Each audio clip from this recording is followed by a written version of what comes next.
Minutos Pandémicos. Olá, boa noite. Hoje é dia 8 de abril, dia em que o número de pessoas infectadas que estavam nos cuidados intensivos baixou pela primeira vez. Vamos passar já. Jacinto, não foi? Então foi só os infectados? Os Não, internados? já lá chegamos a Pronto. essas Já teorias. explica. Então vá. Boa noite, Boa noite. Helena. Boa noite ao Jacinto. Boa noite ao Rui, que está escondido. Boa noite já agora ao nosso convidado. Fica já dado para mais daqui a pouco. Então, boa noite, Pedro. Boa noite, Helena. Boa Boa noite, Rui. E boa noite também ao nosso convidado, mas daqui a bocado já lhe dou uma boa noite mais especial e vamos já diretamente a números.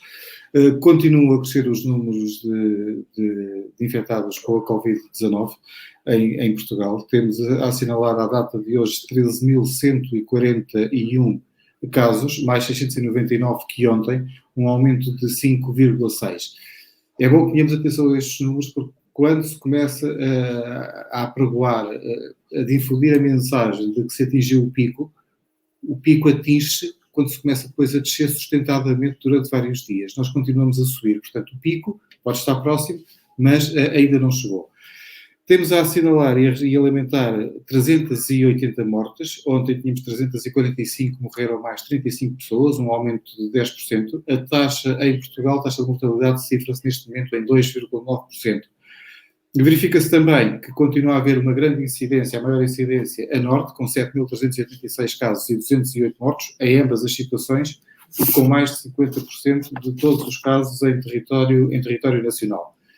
No que diz respeito à divisão por faixas etárias, ela mantém-se mais ou menos estável, não há alteração significativa naquilo que é a divisão de casos confirmados por faixa etária. O que não se mantém assim tão estável, porque continua a ter aumentos, é a divisão por faixas etárias no que diz respeito aos óbitos. E nós temos, neste momento, na faixa etária acima dos 70 anos, uma taxa de 86,32% dos casos mortais foram nesta faixa etária. Acima dos 70 anos, a taxa de mortalidade situa-se nos 10,7%, perdão, nos 11,3%, ontem estava a 10,7%, subiu um ponto percentual, enquanto que a taxa de mortalidade acima dos 80 está em 14,4%, ontem estava em 13,5%, um ponto percentual de aumento. Continuamos a insistir, a referir, a dizer até à exaustão que é preciso esta faixa etária ter muito cuidado, porque com os números à data de hoje, em cada 100 infectados, 14 vão acabar por morrer.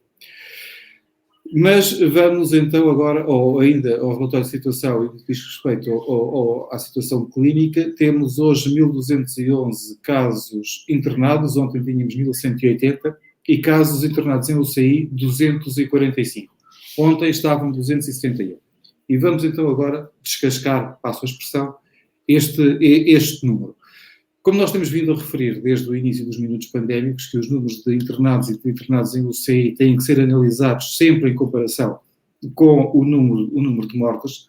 Aliás, hoje o Dr. Filipe Frois, que é o diretor da Unidade de Cuidados Intensivos do Hospital Polivalente, vinha mesmo ele referir essa situação, que os números não podem ser olhados, e ele referia a situação de ontem, quando se falava que tinha aumentado apenas um caso, os números não podem ser olhados para o número final em UCI. É preciso ter em conta também aquela situação de que os mortos saíram de algum lado e terão saído, eventualmente, da UCI. Portanto, considerando que o 80% dos óbitos, como temos feito sempre, continuamos a defender, aliás, o Dr. Filipe Frois até é menos conservador que nós neste número, que 80% dos óbitos se dão em pessoas que estão internadas e em UCI. Nós não tivemos uma redução de casos em UCI, tivemos, isso sim, um aumento de 1% de casos em UCI, porque, entretanto, e passo a expressão, abriram vagas e entraram novos casos, entraram 26 casos para UCI, fazendo as contas desta forma. Quanto a casos recuperados, hoje assinalam-se 196 casos recuperados contra os 184 de ontem. Chegados aqui, penso que é o momento de darmos um saltinho até à Amadora se não estiverem nada contra. Não. A Amadora registra hoje 113 casos, ontem tinha 108, é um aumento de 4,6%, enquanto que a área metropolitana de Lisboa hoje teve um aumento de 3,4%. A Amadora tem estado com um crescimento inferior, hoje subiu ligeiramente. Isto significa que, em termos de número de infectados por cada 1.000 habitantes, a Amadora está hoje com 0,62 por cada 1.000, enquanto que a área metropolitana de Lisboa está nos 0,79. O peso que a Amadora tem na área metropolitana de Lisboa em relação aos casos é de 4,85%. O peso da área metropolitana de Lisboa a nível nacional é, à data de hoje, 17,7%, enquanto que a Amadora tem um peso de 0,82% a nível nacional. Falámos ontem aqui de uns outros números que era uma comparação diretamente relacionada com a densidade populacional e verificámos que Lisboa tem 5.000 habitantes por quilómetro quadrado, enquanto que a Amadora tem 50% mais, tem 7.500 por cada quilómetro quadrado. Ora, isto significa que, face aos números, aos casos confirmados, há 7,7 infectados ou casos confirmados por cada quilómetro quadrado, enquanto que a Amadora tem 4,7. Fazendo as contas, se a Amadora, aplicando a Amadora ao mesmo rácio por quilómetro quadrado de Lisboa, teríamos, à data de hoje, não os 113 casos, mas sim 185. E eu penso que, muito provavelmente, aquilo que vocês vão falar a seguir pode ser também a explicação para que nós não estejamos a seguir a linha e a curva e o rácio de Lisboa. Não é assim? Sim. Curva é essa que se mantém Sim. sensivelmente com a mesma toada. Ok, mas eu agora queria mesmo ir já para o campo seguinte. Sim. Para as medidas que estão a ser tomadas. Sim, vamos passar então. Ontem, não foi ontem, foi durante o fim de semana, houve um problema no Parque das Artes e do Desporto aqui da Amadora, onde primeiro o parque já tinha sido, estava fechado para prevenir que as pessoas tivessem, o parque de estacionamento do parque estava fechado para prevenir que as pessoas fossem para o parque, se deslocassem até lá, e aconteceu um problema que foi as pessoas decidiram na mesma entrar no parque de estacionamento que estava fechado e, portanto, entretanto a polícia teve que ir fazer o seu trabalho, não é?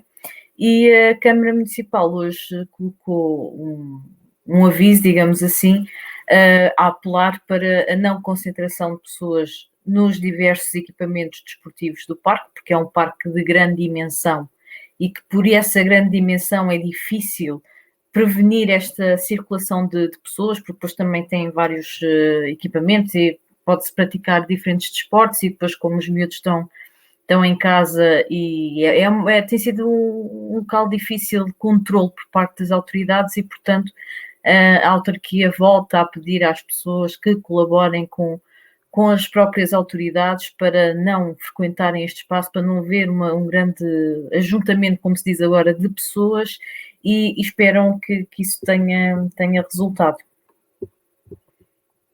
Entretanto, o Pedro tem aqui uma informação também importante. Mais uma medida drástica, aquelas medidas drásticas que têm vindo tomadas nos últimos dias para prevenir esses tais aglomerados de pessoas. E temos esta fotografia publicada no perfil do Nuno Bochinha, que nos disponibilizou e agradecemos, de ontem, dois indivíduos sentados no banco de jardim. Portanto, hoje a Junta de Freguesia da Falagueira Venda Nova mandou retirar os bancos, e muito bem, para ver se de uma vez por todas se deixam de verificar estes aglomerados que em nada ajudam a situação que atravessamos. Não, eu penso que a Helena ainda tem mais uma informação para passar, mas eu acho que é também importante voltarmos a referir isto. E é preciso ter muita atenção, sobretudo não baixar a guarda. O facto de que as coisas em Portugal têm sido... Primeiro, temos estado um passo à frente. E este passo à frente significa termos estado vários passos atrás, porque estamos a ver e podemos ter a oportunidade de ver o que é que se passava em outros países, e depois para podermos também tomar as nossas medidas. E é preciso termos a noção que não se pode facilitar, porque qualquer momento que se facilite pode alterar tudo isto de uma forma drástica. Aliás, basta ver que aqui ao lado, em Espanha, por exemplo, também já se andava a achar que os números estavam a baixar, porque tinha havido 2 ou 3 dias com números a baixar. A realidade de hoje já é diferente. Portanto, é preciso ter muito cuidado quando se diz e quando as autoridades têm passado a informação de que é preciso continuar com todas as medidas de contenção, sobretudo, especialmente e em particular nesta época que agora se avizinha, é mesmo para cumprir. Porque, provavelmente, a grande maioria de nós, outros não, porque, enfim, porque o ciclo da vida é mesmo assim, vamos ter muito mais Páscoas. Portanto, o facto de não termos esta não é de todo muito importante. A seguir veio outra. Vamos lá sacrificar esta a bem das seguintes. Sim, só para complementar isso, quem anda na cidade, eu hoje tive que sair porque fui fazer reportagem, nota-se que há um maior movimento nas ruas e mesmo a nível de trânsito, aquele esvaziar de estrada que nós assistimos há 15 ou 3 semanas atrás, realmente hoje já não se viu tanto isso, portanto é realmente um apelo para que as pessoas não baixem a guarda e, como diz o Jacinto bem, há de haver mais Páscoas por aí, se tudo correr bem. Mas a outra informação que eu trazia tem que ver com a economia, e porque é realmente um problema, nós já temos falado sobre isso aqui, é um problema que se vai colocar, já se está a colocar e vai se colocar ainda mais quando tudo isto for minimizado, e exatamente nesse sentido, a Madeira Inova, que agrega várias startups e aqui da cidade, também situa na Venda Nova, Madeira Inova, disponibiliza um serviço de aconselhamento e de esclarecimento de dúvidas a todas as empresas. Qualquer uma queira lá ir, pode lá ir para esclarecer dúvidas, principalmente dúvidas que tenham que ver com acesso às linhas de crédito, às diversas linhas de crédito que foram anunciadas pelo Governo, e como são processos que muitas empresas, microempresas, não estão habituadas a fazer, nem a seguir, causam muitas dúvidas, e por isso mesmo a Madeira Nova disponibiliza então este aconselhamento. Tem que ver com os compromissos perante a banca, o fisco, a segurança social, enfim, tudo isso. Quem tiver dúvidas, pequenos empreendedores ou empreendedores, pequenos comércios ou grandes comércios, pode ir então ao Madeira Nova para esclarecer todas as dúvidas que tenham, para poderem prosseguir com a sua atividade. No fundo, aquele apoio e aquele esclarecimento que a própria banca, por vezes, não faz. Exatamente, sim, exatamente. Infelizmente, não é? Agora já é melhor, mas infelizmente, sim. Porque a informação está toda disponível, o difícil às vezes é conseguir condensar essa informação e perceber o que é que diz respeito a cada coisa. Bem, e eu penso... Por vezes a linguagem não é em português fluente. Não. De facto, a informação está lá toda. Por vezes também as situações é que são tão urgentes que a pessoa nem se dá ao trabalho de ver as chamadas entre linhas e depois corre mal. Bem, eu permito-me dizer que este Minutos Pandémicos, para mim, o de hoje, é duplamente especial. É especial porque nós já estamos a fazer Minutos Pandémicos, faz daqui a 3 dias, 3 semanas. É especial por isso mesmo, porque conseguimos criar aqui um modelo que eu acho que tem algum interesse e que tem tido aqui alguma dinâmica da forma como é feito, mas é sobretudo muito especial porque vamos ter a oportunidade de falar agora com uma pessoa pela qual eu tenho um enorme estima e carinho e que há algum tempo já não falava com ele, também fruto destes momentos mais conturbados que vivemos, e é uma pessoa que dispensa qualquer tipo de apresentação, portanto até despoupa esse trabalho. José Rui. Boa noite. Boa noite. Boa noite. E muito obrigado por estar aqui connosco.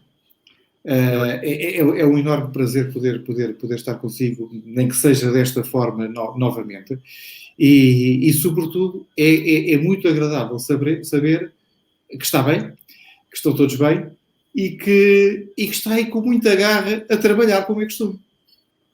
Sim, porque nós precisamos de semear agora para termos colheita, porque se paramos, tudo se desfaz, tudo vai. Eu constato agora que a vida parou para ver o vírus passar. E nós precisamos de construir para o futuro, não é? Sem sabermos se o que nós estamos a construir vai ser aproveitado, mas sem desistir. E, José Rui, como é que tem vivido estes tempos agora que têm sido de maior isolamento, não é? Sim, um isolamento, naturalmente que eu passo muitas horas a trabalhar e isso já é um hábito da minha parte. Mas agora mais, tenho a facilidade da transmissão através da internet, não é? O trabalho que eu envio, por exemplo, agora estou a fazer um trabalho sobre os Açores, portanto, mando as pranchas para lá, tenho indicações, há dúvidas que eu esclareço através desta comunicação, quer dizer, e isso facilita. Mas o trabalho presencial tem que ser aqui assim e a solo, não é? Eu e a Maria Fernanda, porque estamos aqui os dois isolados e protegidos o melhor possível. Claro. José Rui, há pouco estávamos a falar antes de começar esta emissão. Eu penso que não será estar aqui a revelar nada que não é para revelar, que esse seu trabalho é para estar pronto depois do verão. Sim, o trabalho foi programado para sair em outubro deste ano, porque estou a fazer a reconstituição da batalha que se deu na Angra da Praia, e por isso se passou a chamar Praia da Vitória, em 1829, quando as lutas liberais.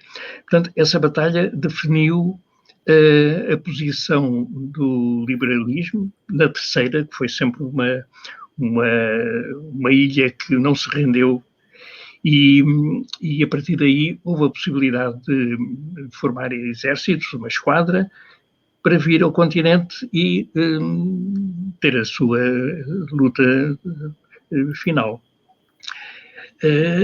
Portanto, estou a fazer isso em quadrinhos, em banda desenhada, e todos os elementos que consegui, com uma certa sorte, consegui trazer dos Açores. Estive lá em novembro de 2019 e agora em fevereiro deste ano regressei a 1 de março à justa, porque a partir daí já os voos eram controlados e consegui as últimas reuniões com o Instituto Açoriano de Cultura, que está na base deste desafio, e com os vereadores da cultura da Praia e de Angra. E, portanto, o livro destina-se a mostrar esse ato heroico, porque foi realmente heroico.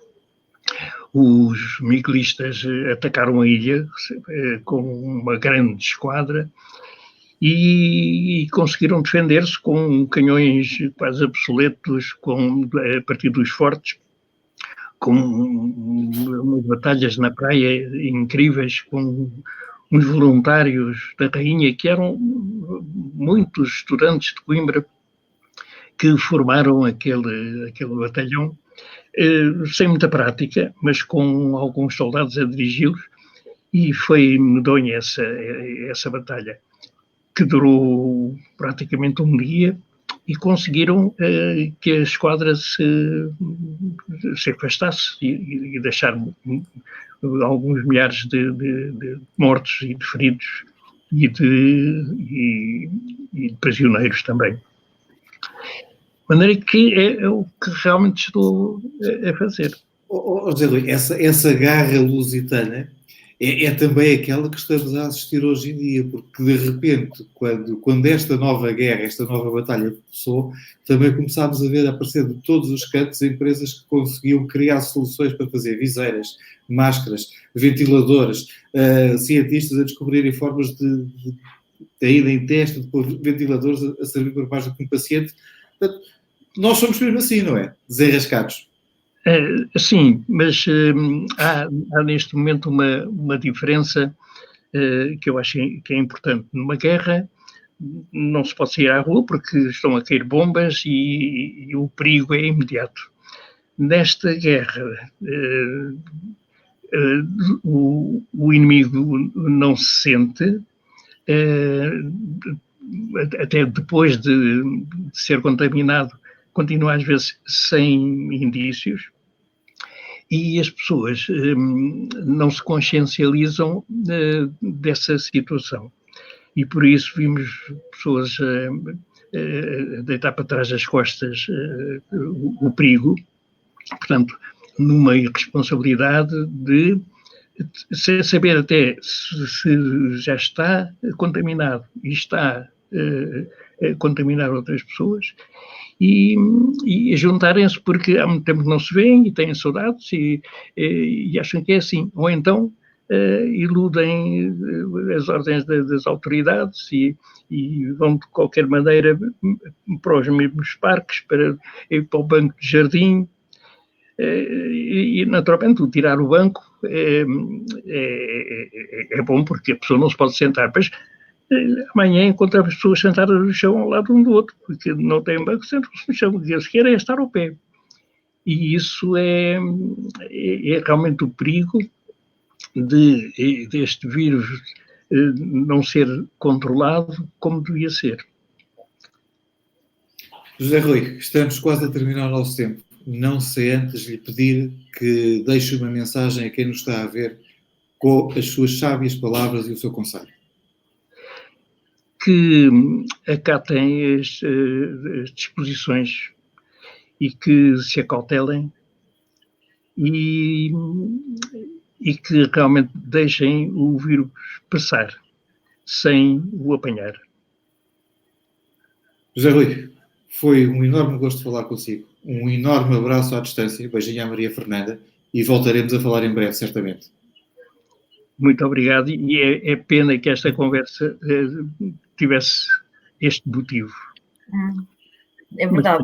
Os melhores. Muito obrigado, José Rui. Obrigada, José Rui. Boa noite. Boa noite. Obrigado. E assim, estamos a caminhar a passos largos para a despedida. Largos não, já chegámos mesmo à despedida. Já chegámos mesmo à despedida. É a altura então de dizer aquelas palavras mais ou menos do costume, um pouco mais longas hoje se calhar. Primeiro, porque, como eu disse há pouco, estes minutos pandémicos foram especiais e foram especiais desde logo por termos aqui esta magnífica companhia do José Rui. E depois também para dizer que tenham cuidado. Não acreditem ou não queiram acreditar que as coisas estão ultrapassadas. Este momento que todos nós vivemos não acaba por decreto. Não vai chegar alguém a dizer acabou. Vai acabando. E sobretudo, acreditem que não vai ficar tudo bem. Pode ficar menos mal, mas o menos mal depende de todos nós de continuarmos a cumprir aquilo que tem estado a ser feito e o esforço que tem estado a ser feito até agora. Até lá, fiquem em casa e boa noite. Depois do que o Jacinto disse, também não se pode dizer muito mais, portanto, fiquem em casa e amanhã cá estamos novamente. Basicamente é isso, é ficar em casa. No meu caso, eu digo de uma forma especial. Há uma certa altura do ano, ou ciclicamente, em que estão habituados a fazê-lo. É assim.